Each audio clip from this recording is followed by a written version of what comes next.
বলতেছিলাম বাবার মা বাবার কথা বলতেছিলাম।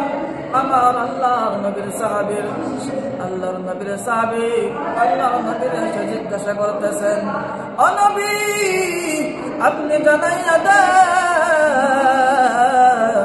আমার মা বাবার মধ্য থেকে আমি কার হক আদায় করব? আমার নবী বলেন, তুমি তোমার মার হক আদায় করবা। সাহাবী আবার জিজ্ঞাসা করলেন, ও আল্লাহর পয়গম্বর তারপর আমি কার হক আদায় করব? আমার নবী আবার জানাইয়া দিলেন, ও সাহাবী তারপরেও তুমি তোমার মার হক আদায় করবা। আবার জিজ্ঞাসা করলেন, ও নবী তারপর আমি কার হক আদায় করব? আমার নবী বলেন, তারপরেও তোমার মার হক আদায় করবা। এইবার শেষবার আল্লাহর নবীর সাহাবী জিজ্ঞাসা করেন, ও আল্লাহর পয়গম্বর এইবার আমি কার হক আদায় করব? আমার নবী বলেন, ও সাহাবী এইবার তুমি তোমার বাবার হক আদায় করবা। এই যুবক ভাই, আমার নবী মার কথা 3 বার বলেছেন, বাবার কথা কিন্তু 1 বার বলেছেন। এই ভাই একটু চিন্তা করে দেখো মার কথা 3 বার কেন বললেন? সর্বপ্রথম তোমার মা এরকম 3টা কষ্ট উপভোগ করেছে যে কষ্ট তোমার বাবার কোনো খবরই নাই। এই কষ্টের ভিতরে তোমার বাবার কোনো হক নাই, এই কষ্টের ভিতরে তোমার বাবার কোনো হিস্সা নাই। সর্বপ্রথম হলো তোমার মা যখন তোমাকে পেটে গর্ভধারণ করেছে 8 মাস 9 মাস 10 মাস পর্যন্ত তুমি তোমার মা পেটে গর্ভধারণ করেছ।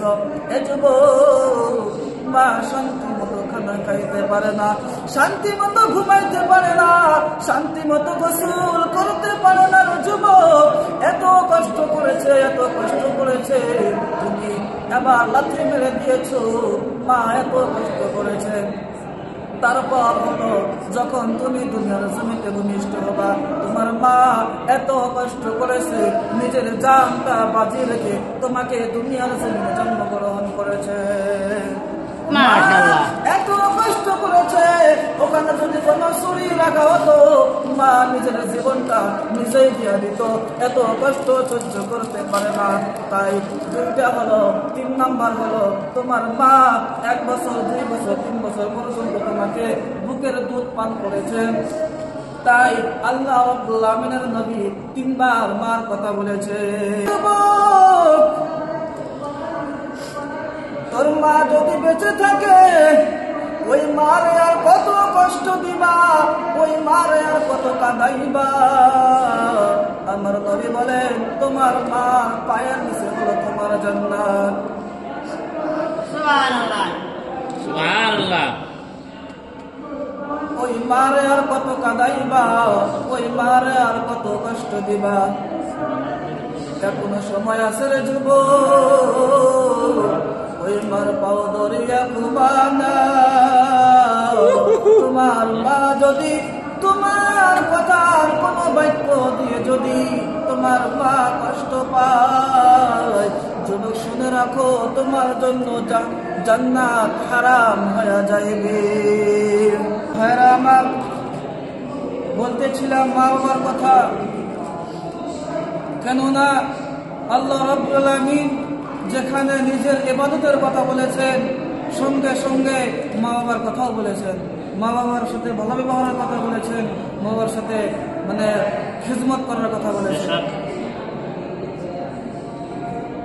আল্লাহ বলেন, আখফির লাহু মা জানাহাদ যুল্লি মিনার রাহমা। এ বান্দা, তোমার মার সামনে তোমার রহমতের পাখাটা বিছাইয়া দাও। ভাইরা, আল্লাহ রাব্বুল আমিন বান্দারে বলেন, তোমার মার সামনে তোমার রহমতের পাখা বিছাইয়া দাও। রহমতের পাখা কেমনে বিছাইয়া দিবা? তোমার মা বাবার সাথে ভালো ব্যবহার করো, তোমার মা বাবার সাথে উঁচু নজরে কথা বলো না, তোমার মার সামনে নিচু হয়ে নম্র হয়ে কথা বলো।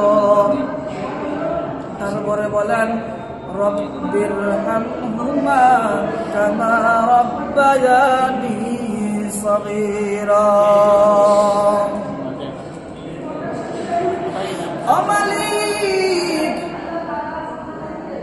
আমাদেরকে যখন আমরা ছোট ছিলাম আমাদেরকে আমাদের মা বাবা কত আদর করে লালিত পালিত করেছে। ও মালিক, ওরকম করে আমাদের মা বাবার উপরে তুমি রহমত নাযিল করো। সুবহানাল্লাহ। আমার আল্লাহর নবীর সাহাবী তেনার মা বৃদ্ধ অবস্থায় হাঁটতে পারে না, চলতে পারে না।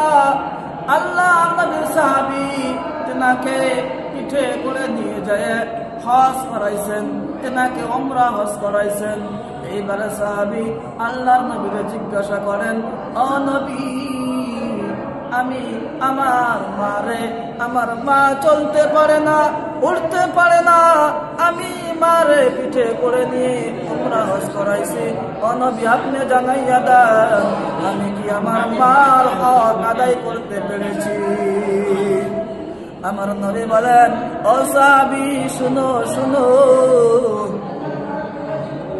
তোমার মা যখন তোমাকে পেটে ধারণ করেছে, তোমার মার পেটের ভিতরে যখন তুমি লাথি মেরেছো, তোমার মা কত কষ্ট করেছে, তোমার মা কত কষ্ট পেয়েছে। ওই কষ্টর দাম তুমি, ওই কষ্টর হক তুমি আদায় করতে পারো নাই। ভাইরা, আমরা মা বাবার হক আদায় করতে পারবো না। আল্লাহর নবীর সাহাবী তেনার মাকে পিঠে করে ঘাড়ে করে নিয়ে উমরা হজ করাইছেন। আল্লাহর নবীরা এসে বলতেছেন, হে পয়গম্বর, আমি আমার মারে উমরা হজ করাইছি, চলতে পারে না, পিঠে করে নিয়ে উমরা হজ করাইছি, আমি কি আমার মার হক আদায় করতে পেরেছি? আল্লাহর নবী বলেন, না, তোমার মা যখন তুমি গর্ভে ছিলে তুমি একটা লাথি মেরেছো, ওই লাথির হক তুমি আদায় করতে পারো না। যাই হোক ভাইরা, আমরা আমাদের মা বাবার সাথে ভালো ব্যবহার করব, মা বাবার সাথে ইহসান করব, হুসনে সুলুক করব। আল্লাহ রাব্বুল আলামিন বলেন, ওয়াসাইনাল ইনসানা বিওয়ালিদাইহি ইহসানা, তোমরা কি করো? তোমার মা বাবার সঙ্গে ভালো ব্যবহার করো। কেননা আল্লাহ রাব্বুল আলামিন কোরআনের ভিতরে তাকিদ করে বলেছেন, কি করো? তোমরা তোমার মা বাবার সাথে ভালো ব্যবহার করো। আমি এটুকু বলে আমার বক্তব্য শেষ করছি। ওয়া আলহামদুলিল্লাহি রাব্বিল আলামিন।